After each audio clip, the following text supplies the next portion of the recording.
मुखानी क्षेत्र में एक योगा स्टूडियो में काम करने वाली युवती की संदिग्ध हालात में मौत ने पूरे शहर को हिलाकर रख दिया है।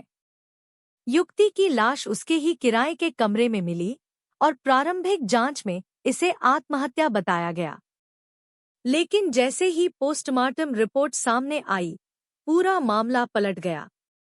रिपोर्ट में सामने आया कि युवती की मौत गला दबाने और सिर पर गंभीर चोट लगने से हुई है। यानी यह कोई आत्महत्या नहीं, बल्कि साफ तौर पर हत्या का मामला है। पोस्टमार्टम रिपोर्ट आने के बाद स्थानीय लोगों और परिजनों का गुस्सा फूट पड़ा।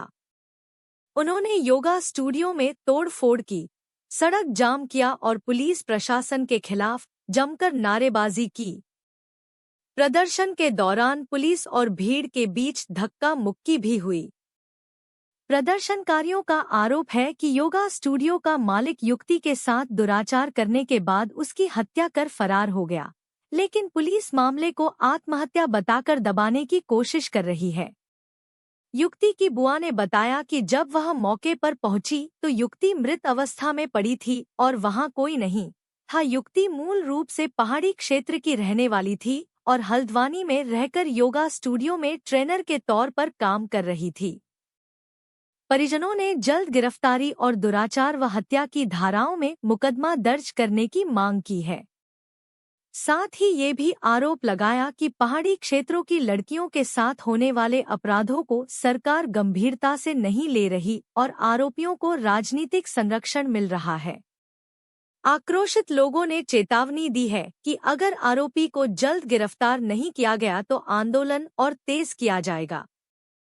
प्रदर्शनकारियों ने हत्यारे को फांसी देने की मांग की है। वो मेरी भतीजी है, मेरे घर के पीछे रहती थी, यहाँ योगा ट्रेनर थी। वो मुझे बोलती थी, चाची मैं अपने हिम्मत पर करूँगी सब कुछ। उसके पति गए थे जोधपुर, उनका मम्मी का ऑपरेशन हुआ था, इसलिए वो जोधपुर गए थे। मैं सुबह सुबह नाश्ता बना रही थी अपने बेटे के लिए, मुझे कॉल आया कि तुम्हारी भतीजी ने सुसाइड कर लिया है। मैं जैसे ही वहाँ पर पहुँची, दरवाजे पर मैं 10 मिनट में पहुँच गई थी। मैंने दरवाज़ा खोला, वो जमीन पर पड़ी थी, मैंने उसको छुआ कुछ नहीं।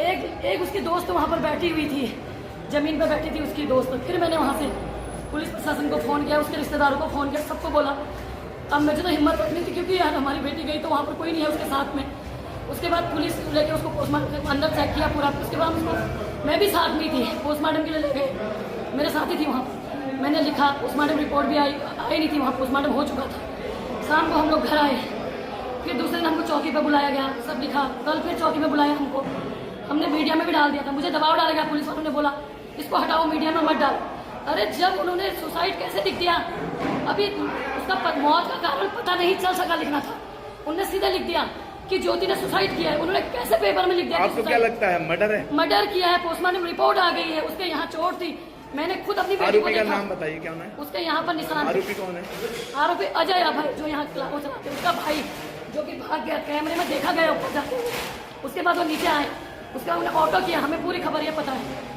मैं तो कहती हूँ हमारी बेटी को इंसाफ। हमारी पहाड़ की एक बहन जो इस अजय योगा सेंटर में ट्रेनिंग देने का काम करती थी, और इस अजय योगा सेंटर का मालिक अभय यदुवंशी और अजय कुमार, इन दोनों ने हमारी बहन के साथ जाति की है।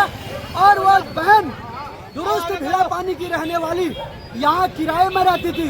उसके घर में जाकर उसके साथ जघन्य अपराध करके उसकी हत्या कर दी है। हत्या करने के बाद पुलिस प्रशासन ने उसको सुसाइड का नाम दिया, और 3 दिन के बाद जब यहाँ पर रिपोर्ट निकल के आई, पता चल रहा उसकी हत्या हुई है। और 3 दिन से हत्या आरोपी गायब है, अभी तक हत्या आरोपी को पकड़ा नहीं गया है। जब तक हत्या आरोपी को पकड़ा नहीं जाएगा तब तक हम आंदोलन करते रहेंगे। हमारे पहाड़ की महिलाएं, हमारी पहाड़ की बेटियों पे ये बाहर के आए हुए लोग गिद्ध जैसी नजर आ गए, उनको वस्तु समझ रहे। हम ये अत्याचार बिल्कुल सहन नहीं करेंगे। हत्या आरोपी को